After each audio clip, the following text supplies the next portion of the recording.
interesting because this incident.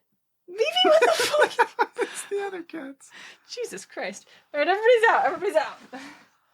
Go harass your brother. They're definitely going to throw down. Okay, so...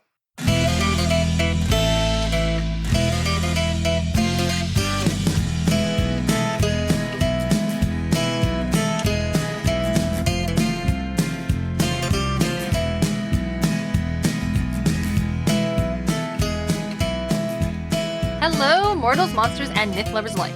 You're listening to Podcast Poseidon, where we explore how ancient myths become modern pop culture by reading Rick Riordan's Percy Jackson and the Olympians.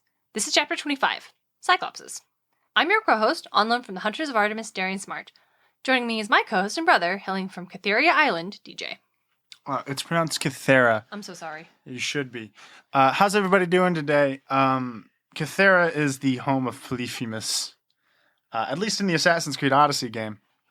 Yeah, like put an I in there that's not... No. It's Kythera. Cool. Well, hey, let's we'll swing by the camp store so we can find that I misplaced. Hey, DJ. What's up? Did I ever tell you about the time Tinkerbell offended the evil queen from Snow White by trying to set her up with Robin Hood? What kind of fan fictions were you reading back in high school again? For the record, I did not read fan fiction because I didn't know it was a thing in high school. No, I'm talking about Once Upon a Time. You know, Disney's fairy tale soap opera.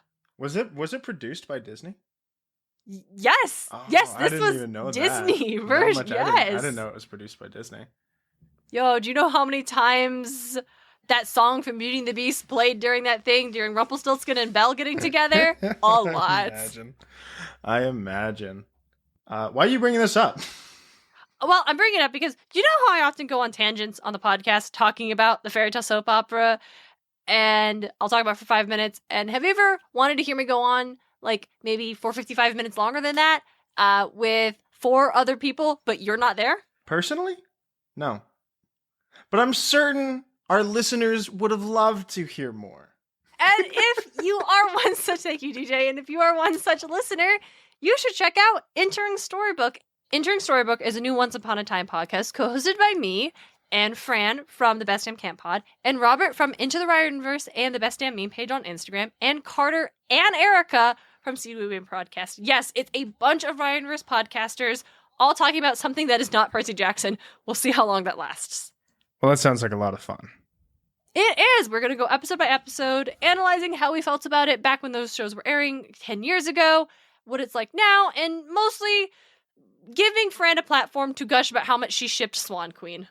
And I love her for that. I love this journey for her. And we already recorded the first 2 episodes. It's going to be super fun. If you're into that, come check us out. It's Entering Storybook. We'll be airing the first episode on Saturday, October 23rd. Check us out in your favorite podcatcher. Nice. My favorite character in that was Rumpelstiltskin. He was really cool. Mine too. On a more serious note, it's a new month, which means it's time for a new Patreon donation. Every month, we donate $1 for every patron we have over on Patreon to a charitable organization. In observance of Indigenous Peoples Day, this month we are donating to Native Women's Wilderness. This organization was created to bring Native women together to share their stories. Donations to NWW help build community through support groups, fund scholarships for outdoor leadership training for women, and provide scholarships for wilderness camping experience to school-age girls. We currently have 6 patrons, so we'll be donating an additional $20 out of pocket, bringing our total donation to $26. Thank you to our patrons for making this donation possible. And now, on to the show. All right, DJ, what do you remember about Cyclopses in Sea of Monsters? But I guess in this case, specifically, Polyphemus. I remember him being partially to like 90% blind because, I mean, obviously this is after the Odyssey with Odysseus. So he has already been stabbed by nobody. And we also had Tyson. Percy's brother, technically speaking. And Tyson's great. I love Tyson. Polyphemus, he was trying to marry Grover. Who disguised himself as a lady Cyclops. Yep. He disguised himself as a lady Cyclops because he had a veil in front of his face and a wedding dress because that's where he hid to inform Percy, hey, I'm in trouble. Come get me. Come get me. Come get me. Mom, come pick me up. Percy, I need help. Please. And so he also had the golden fleece. He did have the golden fleece. Which is why Grover was being chased by him. Which is why, all satyrs. every satyr who is, because Grover is out searching for Pan, so he's tracking nature, big nature magic, which the Golden Fleece has a lot of. Immense nature magic, and so it attracts so many satyrs, and Polyphemus is like, haha, yeah, I'm gonna eat them. You. He eats sheep and goats. Yeah, and so Polyphemus believed he was a lady Cyclops, also because to hide the goat smell.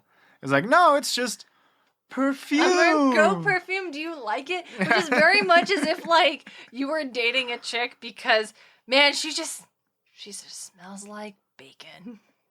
Because she was bacon perfume. Yeah, that's essentially what that is. But yeah, I wouldn't be super into that. That's if I'm being wild. Honest. That's wild. I maybe it's like, oh man, yeah, my partner, they always smell like bacon because, I don't know, maybe they work in a kitchen and they work with bacon a lot. Yeah. I think that's different than being like, yeah, my partner smells like bacon because they wear bacon scented perfume.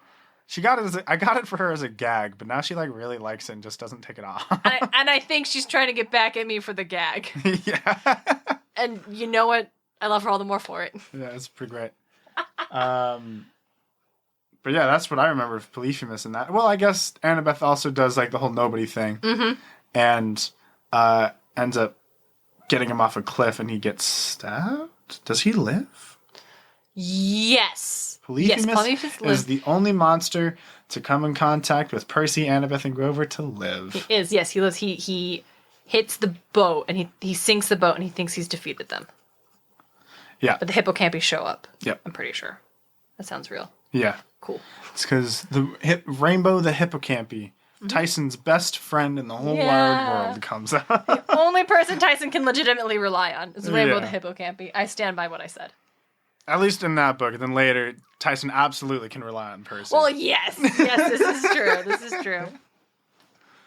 So, in Sea of Monsters specifically, it says that Cyclopses are the children of gods and nymphs. Yeah. Specifically, one god. Poseidon. So we know Tyson is Poseidon's son, which makes him Percy's half-brother. So is Polyphemus, who specifically in lore was the son of Poseidon and the nymph Theusa. Probably. And that's all you need to know about that. Yeah. Well, so the Poseidon thing is actually really important, right? Because yeah. it's directly the reason why Odysseus has such a shitty fucking time. Oh, yeah. Because he fucks with Polyphemus and Poseidon's like, that was my kid. Mm-hmm. Were you really proud of that one? Right? Were you really proud of that one? Well, Odysseus has been a real dick. Yeah. Like a real dick. Yeah. But also, Polyphemus was about to eat all his men. Yeah. So, it's a give and take here. Mm-hmm. So back and forth. So, let's talk a little about that. I think this is probably one of the most well-known stories of the Odyssey. You see it. It's something that I feel nobody. The nobody. This is specifically the tale that really highlights Odysseus is clever. Because oftentimes his cleverness just happens a god showed up and gave him good advice, or he didn't happen to go on the party that got eaten by the giants. Yeah. This is when we see a lot, and it's mostly because the Odysseus being clever. It is fun. It's fun to watch your protagonist be clever. Yeah, fight scenes are great, but look. Dormammu, I've come to bargain, is one of the best in the Marvel Universe. I love Doctor Strange. It was such a fun movie. Doctor Strange and Far From Home are my favorite Marvel movies because of the visuals. Oh, you just like these trippy Jack Kirby visuals. I am so excited for No Way Home. It's going to be... Did you see that thing on Instagram I sent you? I haven't opened Instagram in a while. I see you send me messages, and I'm like, all right. Oh, you should see the one I sent you. You will be like, yes, I want this to be true so bad. I'm so excited for No Way Home. But the Odyssey. So we'll do a quick rundown of the Odyssey story. So they end up on an island. Another island. All right. This is interesting because this is one of Odysseus's earliest adventures on his journey home from Troy, but it doesn't occur until well over halfway through the Odyssey. You're into book 9. Yeah. Because at this point, Odysseus is telling the story of what he's been to to some king who he's actually found refuge in this guy's kingdom for a period of time. We'll get into more specific details of that, but like this is a flashback sequence. This is an extended flashback sequence. But they end up on the island, right? And they're like, all right, well, we see some smoke. Obviously, people live here. Let's go see them. Let's go see if they're gonna like, maybe we'll if they'll like, give us hospitality. They fear the gods. They will give us hospitality. We are their guests. They'll give us supplies. So they go. Odysseus and some of his men get to Polyphemus' cave. He's not home, but he's got like a shit ton of cheese. Hell yeah. Right? Goat cheese, sheep cheese, probably. And his men are like, let's take the cheese and leave. And Odysseus is like, no. He might just give us some cheese and supplies. We're not going to steal his cheese. We'll stay here. So they stay. Should have taken the cheese and leave. Should have taken the cheese and leave. So well, here's what they do. They stay, they start a fire, they do a sacrifice to the gods, as you do. They do eat some of the cheese while they're there waiting. Polyphemus shows up with all of his sheep and his rams. He's been herding, brings them in, does his chores, notices them there, and there's like, who are you and why are you in my house? And Odysseus goes on this long thing. It's like, oh, we are travelers from Troy. We're Greek. We are here. If you fear Zeus, you will give us hospitality. And Polyphemus is like, yeah, we don't fear the gods here. We don't care what Zeus is doing on Olympus. Like, whatever. If I spare you, it's because of my kindness in my heart, not because of the gods. Hey, where's your ship at? Where's your ship at? Odysseus is like, lies.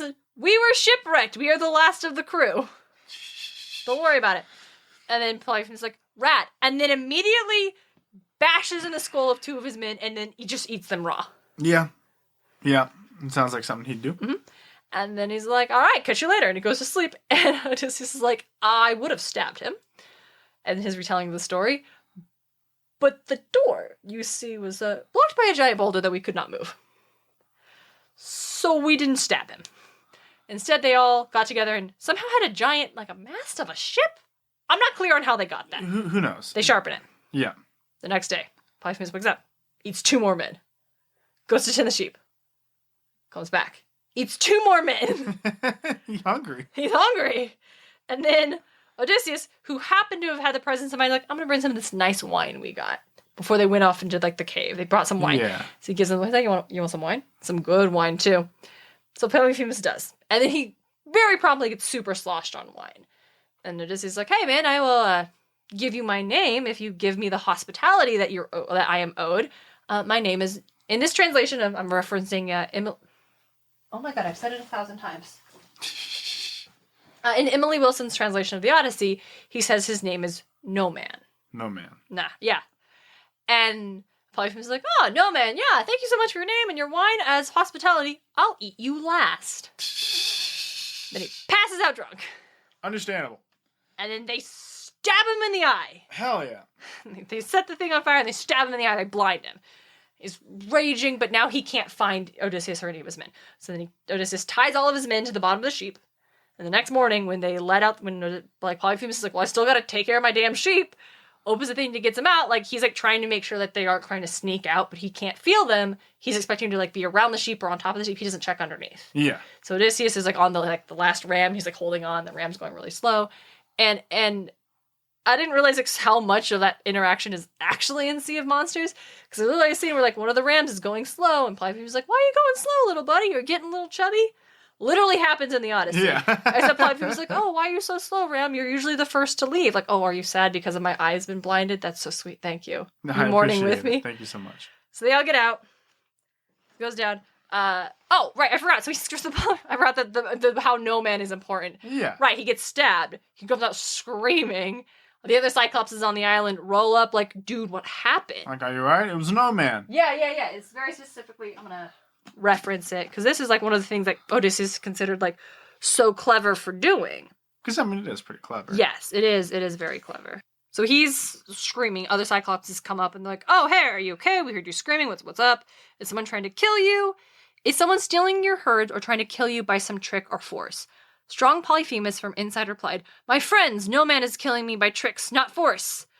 Their wards flew back to him. If no one hurts you, you are all alone. Great Zeus has made you sick. No help from that. Pray to your father, mighty Lord Poseidon.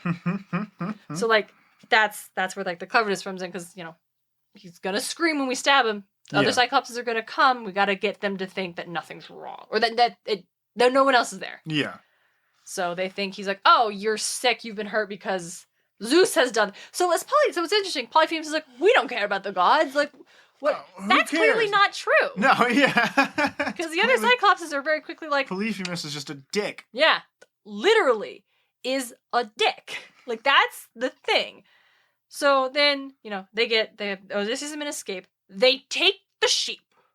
They go on the ship. They're sailing off. Well, they need food. They need food. Exactly. They need food. And this is where Odysseus really fucks up. So they're going off the sailing way, and he shouts back at the Cyclops, "Hey, you Cyclops idiot! The crew trapped in your cave did not belong to some poor weakling. Well, you had it coming. You had no shame at eating your own guests, so Zeus and other gods have paid you back." And he's taunting him, and his men are like, "Hey, please stop. Hey, please don't do that. Please don't do that. He's throwing rocks." And Odysseus is like, nah, and that's when he's like, "If any mortal asks you how your eye was mutilated and made blind, say that Odysseus, the city sacker, Laertes' son, who lives in Ithaca, destroyed your sight." To which Polyphemus groans, "The prophecy, it has come true at last." Because apparently there was some prophecy that said, this soothsayer said that he told me that by Odysseus' hands would make me lose my sight. I always thought someone tall and handsome, strong and brave would come to me, but now this weakling, this little nobody has blinded me. By wine he got the best of me. Come on, Odysseus, let me give you your gifts. And I ask Poseidon's help to get you home. I am his son, and he is proud to be my father. He will hear me if he wants, though no one else, not God or man's, could do it. And then he, taunts him again. "If only I could steal your life from you, I'd send you to Hades." And that's when Polyphemus prays to Poseidon, is like, "Grant that Odysseus, the city sacker, will never go home. Or if he's fated to see his family, then let him get there late and with no honor, in pain and lacking ships, having caused the death of all of his men, and let him find more trouble in his own house." Yeah, that's fair. And that's exactly what happens. Yeah.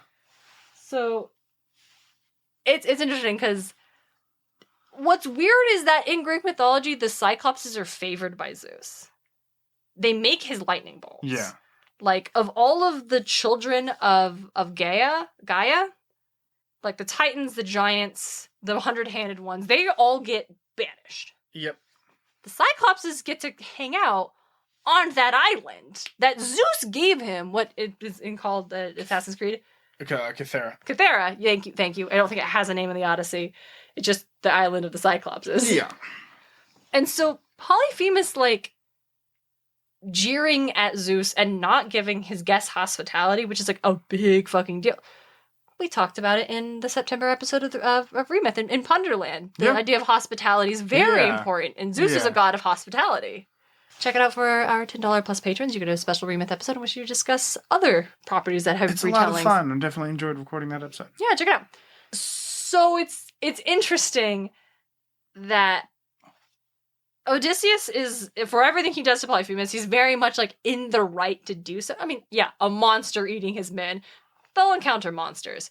It's the Circe is hospitable. Yeah. Calypso is actually hospitable. Yeah. She turns them into pigs. But no, that was Circe. That was Circe. Yeah, sorry. Circe turns them into pigs, but later on it's fine. Yeah. They have Polyphemus doesn't offer the hospitality and thus gets everything he deserves, but when Odysseus shows hubris, which is greatly frowned upon. You can be good at what you do, but they'll boast about it like a dick. You're not Hercules. You're an asshole about it. That's when things really break bad for him. That's when he asks Poseidon to never let him get home, and if he does, make things worse. And I'd like to think that Poseidon was all right, I'll just never let him get home. And Zeus is whoa. Dude didn't have hospitality though, so we got to break even. Yeah. We'll do the second part. Second one, he's gonna get home late, and all of his guys are just gonna be dead. It's gonna be him. Yeah.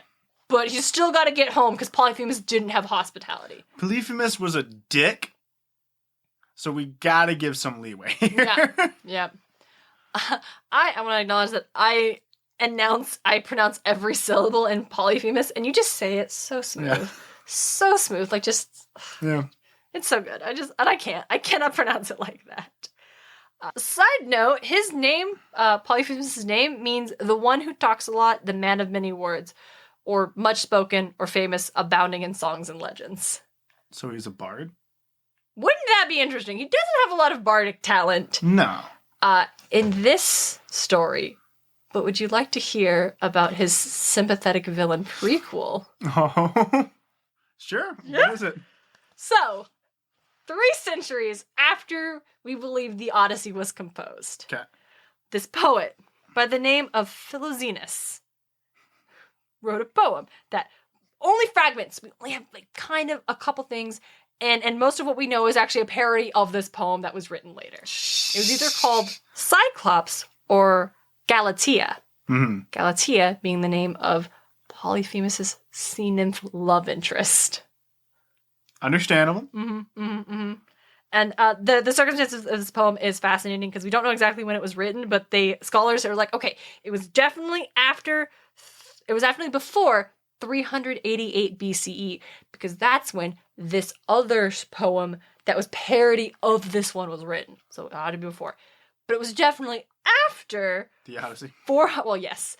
Actually after 406 BCE, because that's when Dionysius I became the tyrant of Syracuse, which was where the poet lived, and he was a court poet for Dionysus, and they think that maybe he might have had a thing for this musician whose name was Galateus, but so did the Dionysius, and so he threw him in jail. All right. Yeah, maybe. Interesting. So that's a thing. And now it's interesting that you say that he was a bard, our good Cyclops friend, because in these later versions of the story, because this first one is the poem Cyclops is the first one that believed to be the first one that gave him a love interest. Yeah. Later Hellenistic poets would just run with that idea, and song became really important. Well, what his name means, the many-worded, or the song, or whatever the fuck you said. Abounds, yeah. Yeah. Literally when, so Polyphemus is into Galatea, but she's not vibing on him. Usually he's he's ugly, he's a Cyclops, whatever. I like this handsome son of Pan who's a herdsman. Yeah. But it's important to note that in these versions of the story, we're not dealing with the violent brute who lives in a cave. Polyphemus is a lot more like Odysseus. He gets people and their weaknesses and has literary criticism. Yeah. It's very much sympathetic villain backstory a la Disney style. 2,000 years before we got the influx. It's pretty great. It is pretty great. Anyway, so music is a big deal. He plays, in some versions, Polyphemus plays music to overcome his love sickness. In others, it's stated Galatea loved the other herdsman more because he was just a better musician, and it's just that was his artistry. The story usually ends tragically. Polyphemus finds Galatea and her lover together under some rocks, and he crushes the lover to death under a boulder. And so he becomes a herder. And so the lover Odysseus, his blood forms a stream beneath the rock, and Galatea turned it into a river. Classic. But there are some things that suggest that maybe some versions of the story actually end happy for our Cyclops friend, I guess. Is he in this moment? Is he our friend? No. Yeah. No. There's a 1st century art from Pompeii that depicts Polyphemus seated on a rock, holding out his hand to receive a love letter from Galatea that is being delivered by Winged Cupid riding a dolphin. That's pretty great. Why does Winged Cupid need to ride a dolphin? I don't know, but it's probably because he's an extra bitch just like his mama. Oh yeah, 100% Eros was just a fucking extra son of a bitch. Mm-hmm. So that's an interesting one. That was the unexpected sympathetic villain backstory that Polyphemus had that I had no idea. That's pretty great, honestly. Right. So, now we get to the part where we talk about modern things. Modern things. And as we were discussing beforehand, it seems that you and I took very different approaches to this. Yeah. I, inspired by the sympathetic villain remix and also by the presence of Tyson, our one cool Cyclops friend. Yeah. I dove into monster friend theme. Yeah, and I figured all right, we'll just talk about Cyclopses in general. things, because Cyclops are pretty Cyclops. often, we see them pretty frequently. That's honestly, like, that's why it's, like, straight away from, you see them all the time, but I've never encountered a Cyclops take that I thought was like, how interesting. Except for, like, Tyson. Oh, that's fair. But DJ, you did research. I would please share some of your Cyclopses with us. So the main one is the one that I'm from, Assassin's Creed Odyssey with Kythera. Mm-hmm. Polyphemus himself actually does show up. Not surprising. You go through and to get to him, you have to get an ability to be able to knock down a rocks that's just like fallen, and then you fight him, and you can actually get to that area before, but you can't fight him until you get this ability. Mm-hmm. And it's cool because, like, you can show up there and you hear thundering, like, pounding on walls and just shit like that. Oh. And, like roars coming from within there. And you're like, oh, weird, whatever. And so you just continue on your way until you get to him. And obviously, Cyclops' eye is the weakness, and you got to shoot at it with arrows. It's a bitch of a fight. I can imagine. If you're like under level, I guess like Polyphemus is not like, he's whatever. Like, there's another Cyclops that you can get to right out the gate. Ooh, he's a bitch of a fight, because if you're not like over leveled a bit, you won't kill him. It sucks. Those are the two Cyclops in those, and like, it's like, they're fun. There was a Cyclops in Dragon's Dogma, which I've been playing, and that game is fucking awesome. It's whole, like, it's just an action RPG, but its like main mechanic that I think is really cool is you can climb your enemies. So like, an enemy is like the towering size of a building. You can get on him and just start slashing away and climb up it. And the Cyclops shows up, so you can get on him and start slashing at his eye. That's pretty cool. Nice. Yeah. And then, I've been talking for a bit. Why don't we just go back and forth for a bit? Oh, there's a Cyclops in Hercules, the Disney movie. Yeah, that's what I was going to bring up. But I figured we were just going to go back and forth. No, I just suddenly like, there's that one. There's that one. He's an image. Yeah, he's a sight. Couldn't quite understand the anatomy of him, if I'm being real with you. He's supposed to be a Titan, right? I guess. Because they're all they're all the Titans. Supposed to be Titan. I guess. I feel like that's just like one of those weird throwaway things we saw in that movie. Yeah, it's like, oh, it should be a Cyclops, but it's like, oh, it doesn't make sense. And also, like, as I said earlier, of all the pre-Olympian creatures to get imprisoned, Cyclopses were not one of them. No. Which is why I thought it was interesting. So there's one thing in the Riordanverse that Cyclopses that can do that I could not find any reference to in Greek mythology. I don't know if this is something I just couldn't track down, or if it's like something Rick came up with whole cloth as plot. Cyclopses can mimic voices. Yeah, that was the thing. Mimic voices that they've never even heard before. Because we get in Sea of Monsters, Annabeth doesn't like Tyson. She doesn't like him. She's really uncomfortable around him. We find out why later. We find out it's because when she was 7, on the run, trying to get to Camp Half-Blood with like Talia and Luke and Grover, they got caught in a Cyclops' lair. And they all got separated, and the Cyclops was mimicking their voices. Like, Talia thought she was going to go save Luke. Luke thought he was going after Annabeth. Annabeth thought she was chasing Talia. All around. And then so everyone gets captured except for like little 7-year-old Annabeth. She managed to creep in, and she finds like all of her friends are like tied up, strung up, like about to be eaten for dinner. And she's sneaking, and the Cyclops turns around and then starts speaking to her in her father's voice. That was weird. Which is the part I think is weird, because like, I get him being able to mimic the voices of people he heard. The dad's voice is always one that I thought was weird. That means that there's like psychic stuff. There's psychic stuff going on. Like, but it was weird because we see Tyson pull that trick later when he's like, they're trying to hear, like, they're on Princess Andromeda, and like, Luke is talking evil plans. So Tyson can hear them better. So he's letting him know what he's hearing. He's mimicking the voices while doing so, but it freaks Annabeth out. Anyway, Annabeth stabs the Cyclops and is able to like get Talia free, and she saves the day because she's the daughter of Zeus. But because of that delay, all the forces of the underworld that were after them caught up to them. Yeah. And so Talia had to fight them off as they reached Camp Half-Blood, because otherwise they weren't going to get to the big house. And that's how Talia dies and Zeus turns her into a tree. It's a whole thing. Yep. It is a whole thing. It's pretty great. So yeah. So we get this thing where like it's weird because Cyclopses are monsters. Yep. They're from Tartarus. Yes. When they die, they turn to dust. They go back to Tartarus, where they reform. But Tyson is a baby Cyclops who was born very recently and abandoned in New York City. Yep. So, like, we have this thing, and we know that, like, the Cyclopses make Zeus's weapons. And at the end of Sea of Monsters, Tyson is invited by Poseidon to go work in the forges down there with the other Cyclopses. And he's like, it's a great internship. Good for you, buddy. I'm so proud of you. Have fun, man. But it's this weird thing that is not properly addressed, I feel like. Monsters are bad. Yes. But Tyson's not. Yep. So why don't other monsters get that opportunity? Because we get later on, we get Ella the Harpy, who's the only nice harpy. And then we get in Trial of Apollo, Sarah, with 5 S's. Yeah.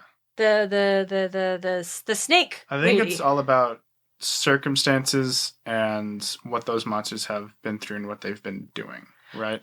We see Tyson, as you said, he's a baby Cyclops. The circumstances that he's been through, he's been bullied his whole life. He doesn't like that. He doesn't like being bullied. And so, and like, who knows? Like, if a human didn't find this fucking child and be like, oh, well, let's get you some help and put him into a school. Where he met Percy. Like, had he just been in the sewers, been bullied all of his life, he probably would become a dick. That's an interesting thing. So again, it implies that, like, the monsters are like this because the system failed them. I mean, it's also just like, I don't know if... Because, I mean, obviously not every Cyclops is bad, since they're all working in a forge with Poseidon and the gods, and Hephaestus likes Cyclopses. Yeah, they're useful. They're useful. He likes them. That's why Zeus likes Cyclopses, because they're useful. Yeah, and it's like, they're just like, whatever. It's like, so clearly they're not all inherently bad. Polyphemus has just had, like, bad experiences, and was also just a dick to start. Yeah, which is because Polyphemus is living on the island where the Cyclopses were given to live by Zeus. Yeah. So his whole thing is, like sometimes, and that kind of, when you know that, it could be more commentary on, like, you know, people have, like, sometimes you have trauma and it can turn you this way, but sometimes people are just dicks, and this is true. I just feel like it's not a theme that's well explored. Yeah. In the books, and I think that's pretty common for when you have stories where it's, like, the one nice monster. It's not explored how, like, well, if this person, if they have the opportunity to, like, be more than their circumstances, grow and find hope and fight for good, why are we not, like, the heroes very rarely ever consider, could we offer that to others? I mean, we also do see that with I'm going a little ahead, Bob the Titan and Mrs. O'Leary. We see that. Like, sure, Bob got his memories erased. Yeah, Bob got his memories erased. He got his memories, but then he remembered his memories and was like, I don't want to be that guy. Yeah. That guy sucked. Right. I like Bob way fucking more. Yeah, and because he had the opportunity. Yeah. And so it's like, I mean, yeah, if he never got his mind erased, then he would have just been, like, continued to have been... That's that story from the demigod thing I was telling you about earlier. That's what it was? That's what happens in it. That's okay. what it's... Because that's what I was like, because I just literally went through all of these, and I'm like, when did this happen again? Yeah, it's wild. It's so... We will talk about it later, but it's so wild that, like, this major character in the series is, like, if you didn't read this, like, one anthology book that came out right in between, like, the penultimate and the final book of the first series, you don't know who this person is. Yeah. Like, when I first read through, I'm like, yeah, it's just a thing that happened. I definitely, when I first read through it, thought, like, yeah, this happened in Last Olympian, sure. Yeah, I was like, I believe it. There's a lot that happened in that book. I might have just fucking somehow missed it. Although I don't remember them going to the underworld. yeah, right. Yeah, so I just think it's one of those things where I like the commentary of you're not born evil. Yeah. Which essentially, but in the Percy Jackson series, monsters are. I think it depends on the circumstances of your birth. Right. It's like Cyclops is there from Tartarus, but, like, so what happens to Tyson? What if Tyson died in battle? Clearly not all Cyclops are from Tartarus, though. Like, is it the first time they were killed, they went to the underworld through the proper channels and they just got sent to Tartarus? Or is it like, and then they come back and that's why they dust? So if Tyson is stabbed, would he dust? Or would they have a body to bury? I think Tyson, I'm pretty sure they dust. But he was born. Yeah, and so was, like, a bunch of other monsters. They were all born. But, like, the Gorgons aren't, like, born again. They're just, like, reformed from Tartarus. Well, yeah. Well, like, that's the thing, right? Is that it's not like Tartarus doesn't specifically birth monsters. I mean, he has. I think that's what it's called. Yeah. He but, like, when a monster dies and gets dusted, I don't think that it's a birthing. I think it's just a reforming of monsters. That's what everybody calls it. Right, okay, they're reforming. It's not a birth. But Tyson was born.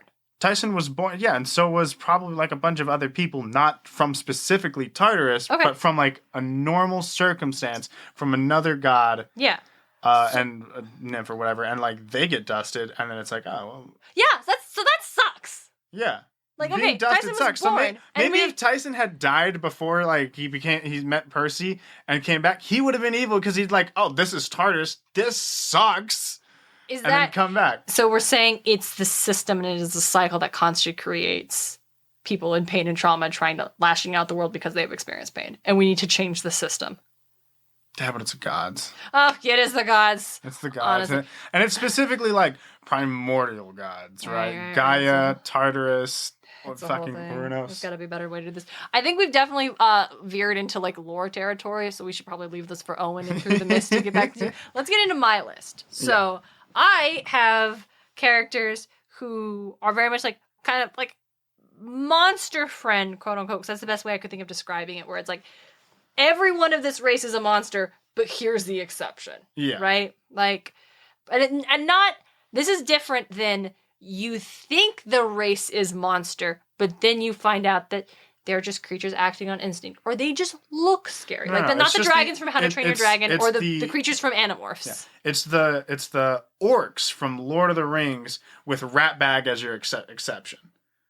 You've never met Ratbag. He was in the shadow of... there it is. I was like, is this a video game thing? Yeah. I've watched the extended editions. Yeah. Ratbag comes around, like, this is like, I think before Lord of the Rings is supposed to end, like the Hobbit events. I think so, yeah. And so, like, Ratbag comes around, and Ratbag helps you, is an inside agent. You help Ratbag climb the ranks of generalship, and he's like, no, I'll give you fucking information that you want. Love Ratbag. He's great. So, yes, kind of like that. Here we are back at Supernatural. Yeah.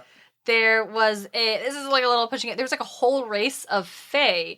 Like the monsters in Supernatural tend to be like always chaotic evil, especially the Fae. Mm-hmm. But there's like the Fae are just fucking chaotic entities. Oh, yes, they are. But there was this one race of Fae that were basically like children's imaginary friends who would like help kids and guide them along, and then when the kid got too old to see them, they'd go to another child. And I thought, like, okay, that's worth mentioning. But the specific one that I had from Supernatural was this one episode where there was like a serial killer killing the people and taking their organs. And they're very much like, oh, it's a ghoul. Because that's what ghouls do. We've met ghouls in the past. Ghouls killed the brother's half-brother and his whole family. It's fucked up. And then the angels resurrected him so Michael could possess him. This show, I tell you what. So we do the thing, we do the hunt. Dean finds out, he notices like it's all dudes getting killed. He's like, okay, so maybe it's a woman, maybe some sort of temptress or whatever. Okay, we find out it's a ghoul she works as a nurse, and they need to eat human organs. They can't eat anything else. Yeah. She usually steals organs from the morgue. Her child was sick and needed fresh organs, or they weren't going to get better. Okay. So she was like, luring out men by being alone in a park at nighttime and killing the men who attacked her. And that's so she. I'm like kind of like, okay, yeah, no, you had to do what you had to do. I'm not saying anything, but yes. So there you have like, okay, the one good, like her motives. Yeah. Dean lets her go.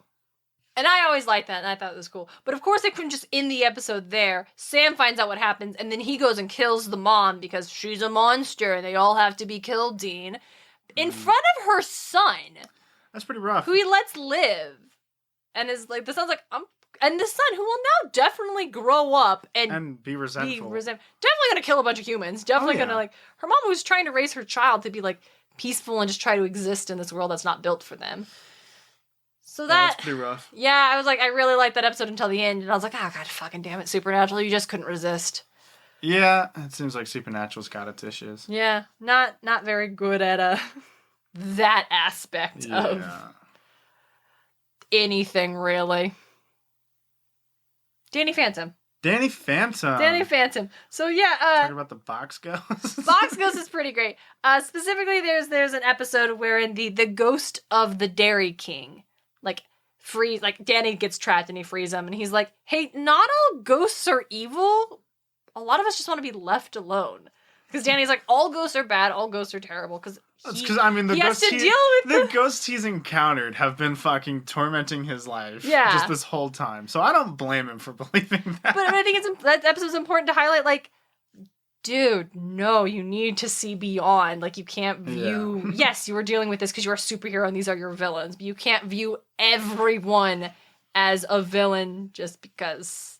Batman can't go around punching all birthday clowns just because the Joker. Yeah. I think... Oh! Hey, here's from the bonus episode. Flame Princess for Adventure Time. Yeah. Apparently all of Flame citizens are evil. Well, not all of them. There are some lesser evil. Lesser evil. Is Flame Princess lesser evil or is she the exception? No, she's lesser evil. Oh, cool. Like, that's the thing, right? It's just so not Flame Princess, and I remember it's just like... She is definitely influenced by Finn, so she is no longer evil. But that was because she was influenced by Finn. Not because she just wanted to be good.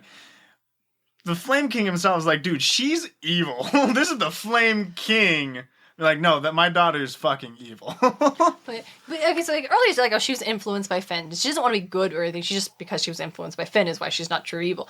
But like you were saying earlier, that's Tyson. He was influenced by Percy. And also, we met Tyson. He's a sweetheart. Yeah. That may have been, like, crushed out of him in time if he hadn't had the opportunity to get out of, like, the system. But, you know.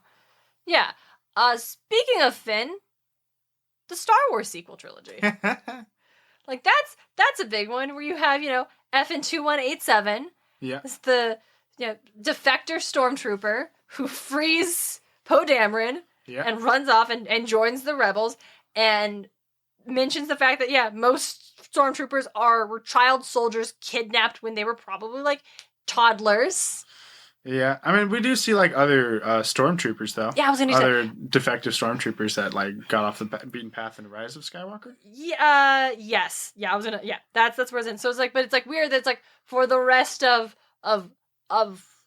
Force Awakens and then also Last Jedi, we don't talk about that, and then all the heroes, including Finn, are just super fine with gunning down stormtroopers. I feel like Finn just was like a squandered character a little bit. So they all were. I'm gonna say they all were. Yeah. So I got a lot of opinions.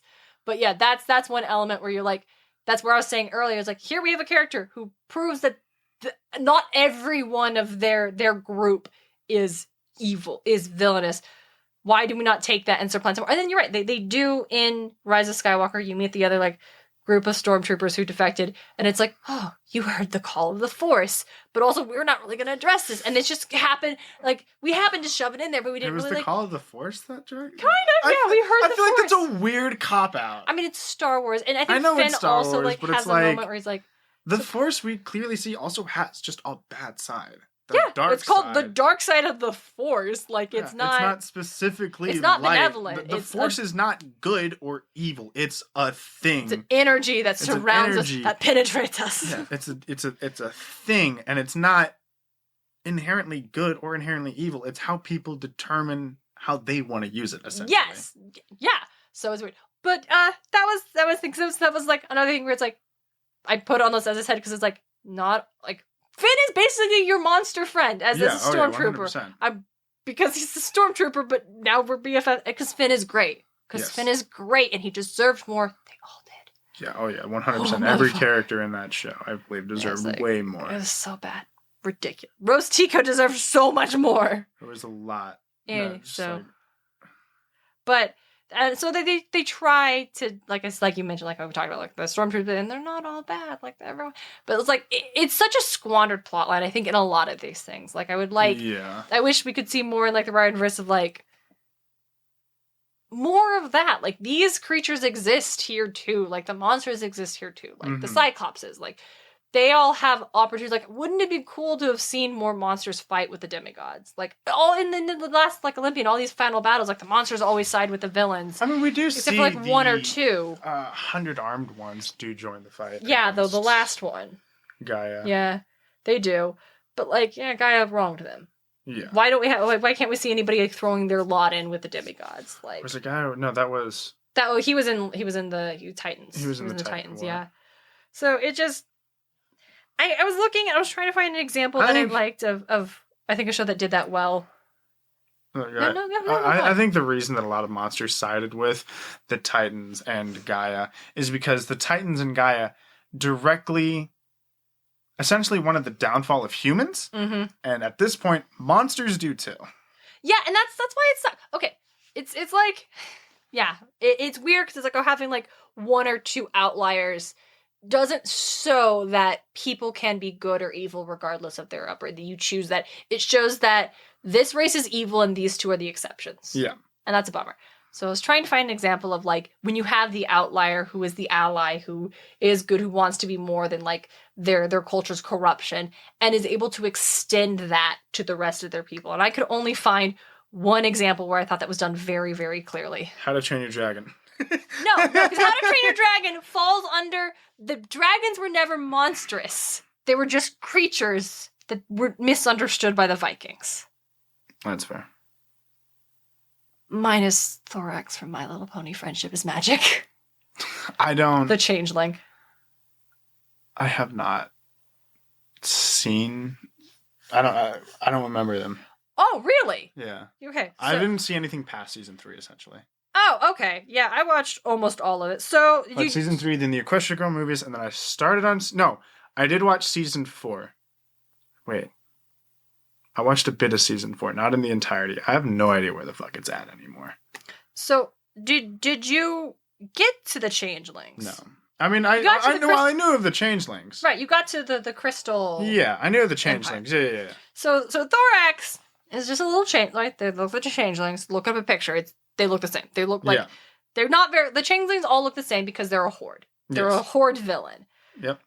But after, you have Queen Chrysalis is, like, defeated and banished away, there's this one changeling who's like, I don't want to hang out. Because they feed off of love. And so they're parasitic. Mm-hmm. And everybody hates them.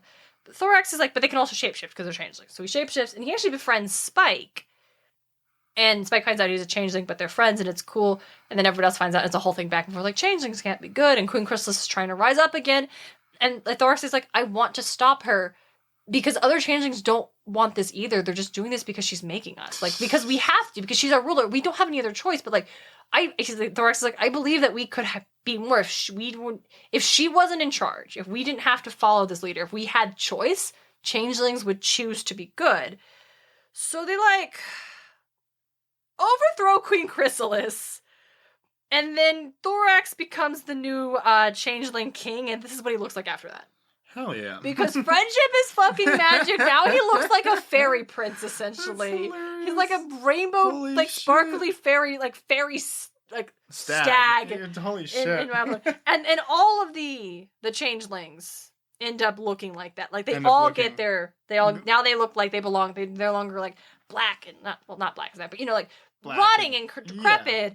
They all have like bright colors and hues, and they all have distinctness. And they all have uniqueness and personality. They're not just a horde anymore. Yeah. And so that was like the one time where you have, hey, our one good, the one good monster friend actually extends it into, but maybe all of these monsters have the capability of choosing like, we don't to do this kindness. Yeah, maybe they don't have to be just a horde always evil. Yeah. And so, yeah, there's a whole thing. I thought was really cool. I don't know what to tell you. That's all I have at the end of that one. Later on, there's the one changeling who doesn't ever want to like be with the rest because they're still holding out, but they end up like, friendship is magic, bitches. But yeah, I want to be evil.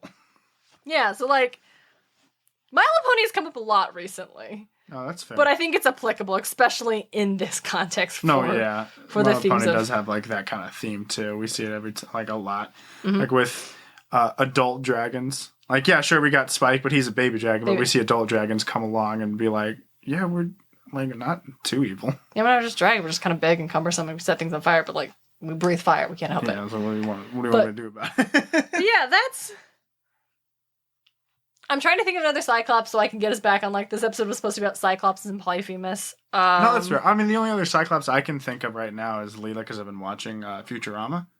Oh, yeah, she's a Cyclops. She is a Cyclops. And it's really interesting, because I've been...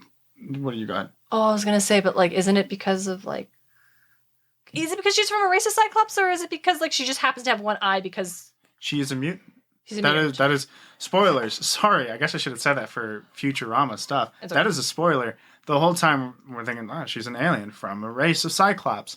Come to find out, no, she's a mutant that had her parents are also mutants that live underneath the city because there's a whole race of mutants. Right, yeah. And so they sent their daughter up because she's like, out of all mutants, the most normal looking one and could pass as just an alien. So they wanted her to have maybe a better have life. A better life. A better life. So they sent her up to the surface to be like, you live a better life. And so yeah.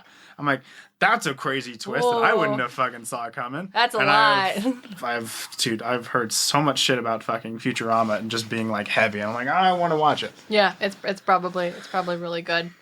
I mean, not probably. Like, it'd probably be a really good watch experience is what I meant. Yeah. Also, like, Joe DiMaggio. It's the voice of Bender, was the voice of Nick the Dog. We're doing a lot of Adventure Time recently. I've got nothing. I've got, like, one more thing. Yeah, go ahead. This is about Cyclopses in general. And I could not, like, properly corroborate this with the sources, but... X-Men Cyclops.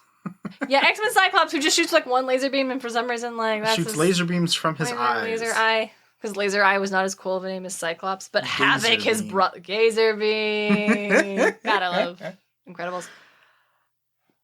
Yeah, the possible origin. Where did this myth come from? What perhaps inspired the myth of, like, the one-eyed Cyclops?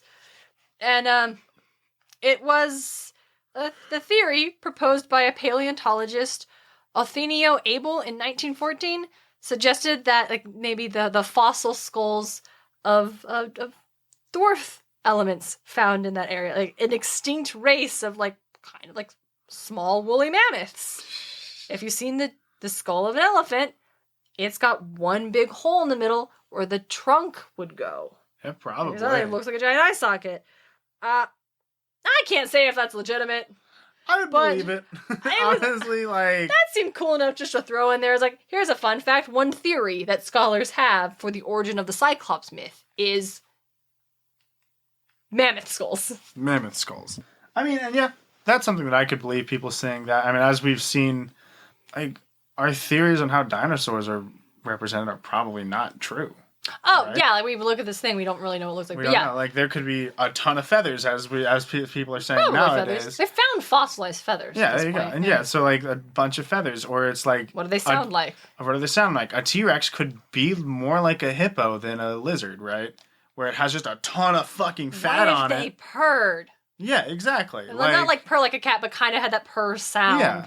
And like... That would be fucking terrifying. Who knows? It's like if I'm an ancient dude... And I see a big fucking, like, a skull. And from the skulls that I've seen, eye sockets, but it's got a big one right where the face is supposed to go. I'm like... Obviously, big one eye. That was a big dude with one eye. It's incredible. Wow. And I had never seen an elephant before. Mm-hmm. Like, that's a big dude with an eye. Yeah. Cool. I'm glad you like that, DJ. I almost didn't mention it, but I'm like, I think DJ will like this. I'm going to throw this in there at the end. It's just fun. Yeah. So, cool. That's... Dave Davis, thanks for being my monster friend. Yeah, of course. And a big shout out to all of our monster friends, especially our God Tier level page. Oh, we don't have to say that here because we say it in the outro. Yeah.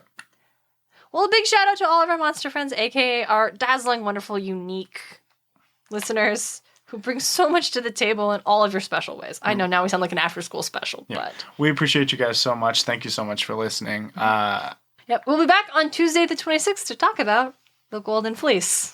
The Golden Fleece, and is that the last one? That will be. We will have one more. Right, the recap. Just the recap, just the whole. We're gonna do a whole episode just dedicated to the Odyssey, and DJ, that's gonna be our last episode of season 2. Sea of Monsters last episode. Mm-hmm. That's been fuck me. wild year, but like this season was way longer than the Lightning Thief. I think it just felt longer. I don't know if it actually was longer. I don't know. Hey DJ, when this episode comes out, do you know what it is? Our birthday. It's our broadcast birthday. Yeah. I'm sure we probably mentioned that in the Camp Store recording we did, but I don't know. We're recording right now, and it's way in the past, but thinking about it being like our 1 year proper anniversary of doing the pod. Of uploading it. Yeah, of uploading we started... We started recording in September. Yeah, but I don't know, of it being real. Of it being a real thing in the world that other people can interact with and enjoy, like our listeners. Like you guys. Right now, I appreciate you. Thank you so much. We will be back in your ears in 2 weeks. Have a good one. Until then, don't be like Zeus. Don't be like Zeus. Podcast of Poseidon is created and hosted by Darien and DJ Smartt. It's edited by Darien Smartt.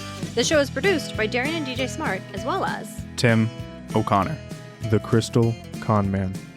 Our music is Athens Festival by Martin Hain, and our cover art is by Audrey Miller. You can find her on Instagram at bombshellnutshellart. Like the show? Ready for more? Support Podcast of Poseidon on Patreon. Just $1 gets you exclusive bonus content. Find out more at patreon.com/podcastofposeidon. Can't spare the drachmas? You can support the show by leaving a review on Apple Podcast or by sharing us with your friends. Find all of our episodes and episode transcripts at podcastofposeidon.com. Thanks for listening.